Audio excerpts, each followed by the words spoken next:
Not too long ago, I talked with Dale Bohannon, whom I've known since, I guess, the mid-1980s.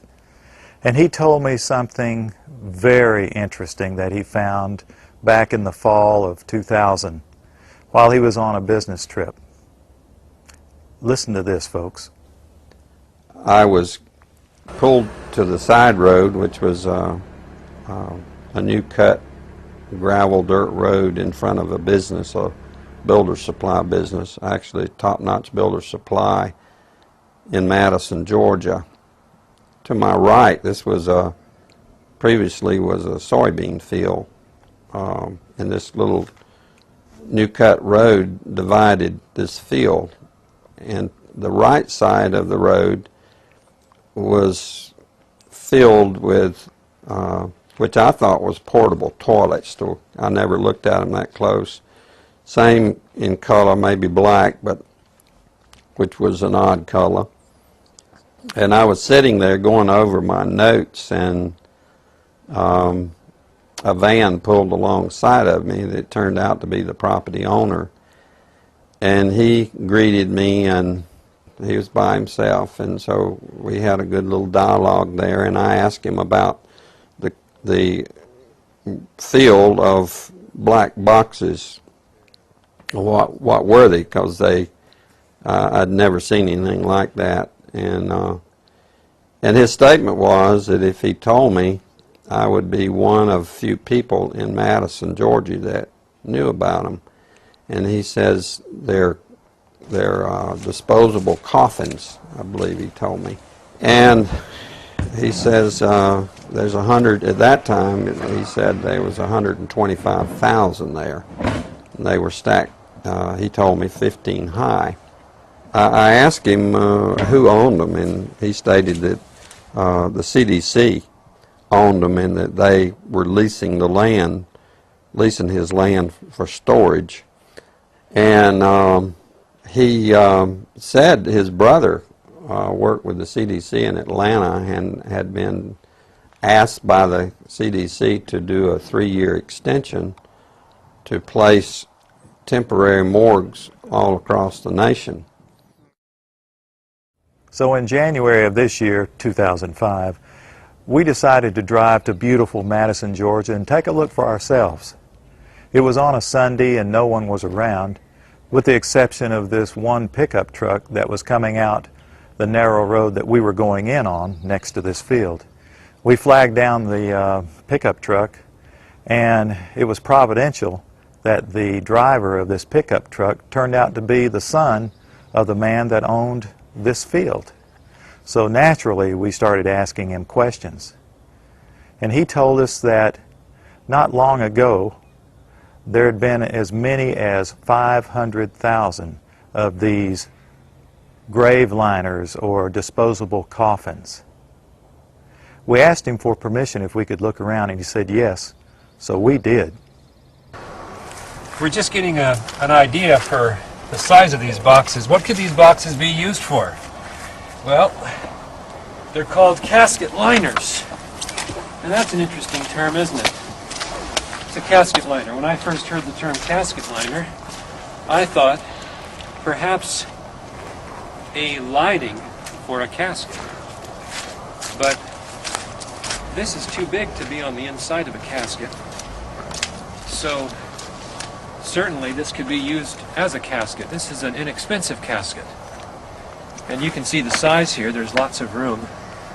I think my friends here, we could all probably get inside, and it might be a little cozy, but we'd fit just fine.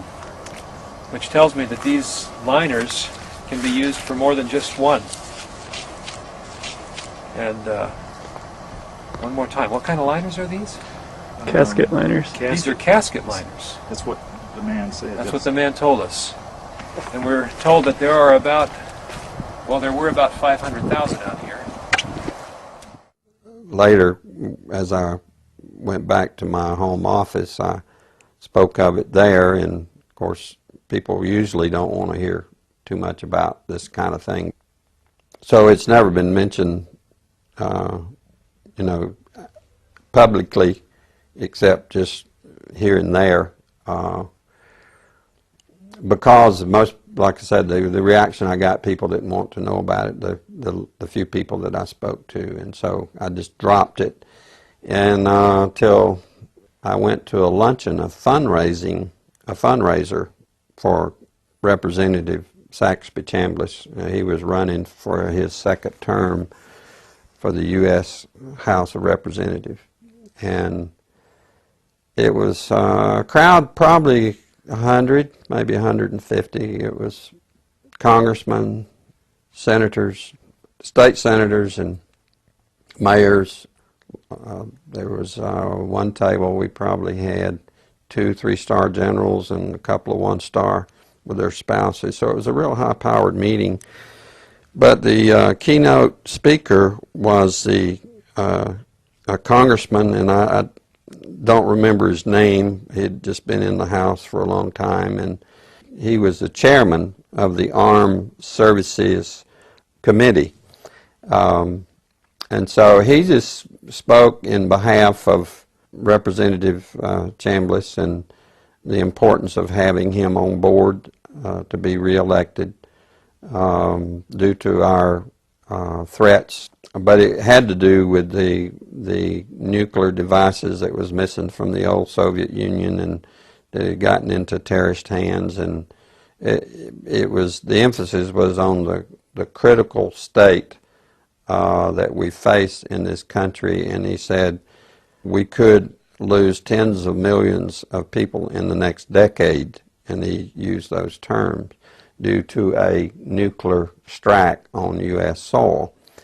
And I was sitting there, and it became very clear to me that that could very well explain why just weeks, I mean, could be 2 to 3 weeks prior to that meeting, that I had stumbled upon these, at that time, 125,000 disposable liners or caskets or coffins or whatever they could be termed as in that soybean field in Madison, Georgia.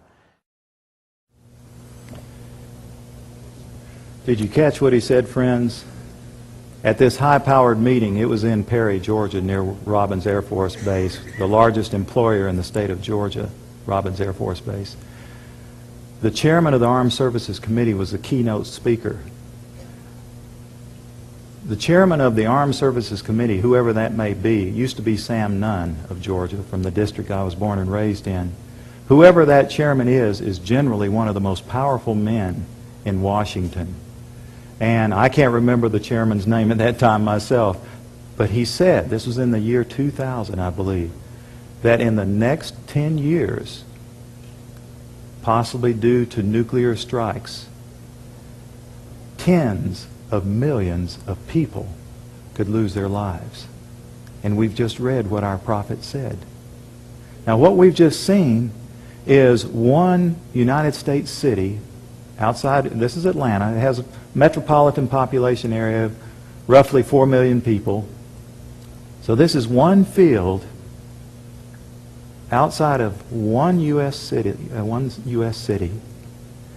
and the brother of the man that owns this field, that the government is leasing this field from to store these disposable coffins, this brother was given 3 years to set up temporary morgues around the country.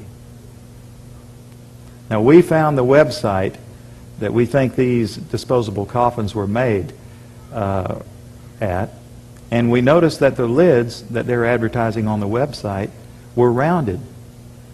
But the lids, hundreds of thousands of lids there, the lids we found, folks, were flat, and they were reinforced. You know what that could mean? You can stack them on top of each other. That's a lot neater to stack them in disposable coffins than what we saw after the tsunami, when we would see bulldozers digging holes and taking bodies and pushing bodies into holes. America can stomach this much.